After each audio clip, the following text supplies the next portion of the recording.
វណ្ណដាយកប័ណ្ណចម្រៀងជូន X ល្បីការ8ឆ្នាំមុនមកផលិតឡើងវិញក្រោមហេតុផលដ៏សាមញ្ញមួយក្រោយពីរងចាំអស់ពេលជាយូរអាល់ប៊ឺមចម្រៀងទី3របស់លោកវណ្ណដាដែលមានឈ្មោះថា Travisay ឬត្រីវិស័យបាននឹងកំពុងបញ្ចេញបណ្ដាលហើយដោយអាល់ប៊ឺមទី3នេះបានបែកចែកផ្នែកសំខាន់3ផ្សេងគ្នាក្នុងនោះអាល់ប៊ឺម Travisay របស់កម្ពុជាតារាចម្រៀងរ៉េបវណ្ណដានឹងចែកចេញជា3ផ្នែកសំខាន់ដោយផ្នែកទី1 Travisay I The Search for Light ដែលបានចេញរួចរាល់ហើយកាលពីថ្ងៃទី14ខែមីនាឆ្នាំ2025ដោយមានចម្រៀងចំនួន8បទរីឯ Travisay 2 Burn Like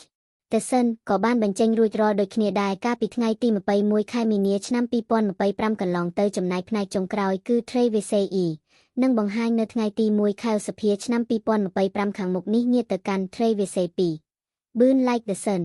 ដែលទើបនឹងចេញថ្មីមានចម្រៀងដល់ទៅ6បទដោយក្នុងនោះមានចម្រៀងមួយបទវណ្ណដាបានបកស្រាយរួមគ្នានឹងតារាចម្រៀងរ៉េបប្រទេសឡាវកញ្ញា Fen Lempon គឺបទ Love Sick Blur និងបទ Search បកស្រាយរួមគ្នានឹងលោកនរិទ្ធយ៉ាងណាមិញ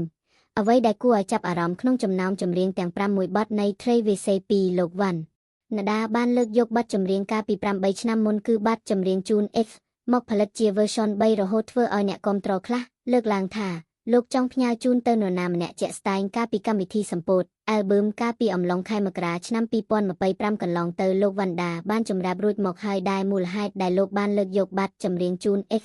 មកផលិតជា version 3គឺគ្មានបំណងអ្វីទេគឺលោកគ្រាន់តែចង់រំលឹកទៅកាន់អតីតកាលដោយបទនេះបានធ្វើឡើងនិងមានប្រជាប្រិយភាពខ្លាំងកាលពីជិត10ឆ្នាំមុន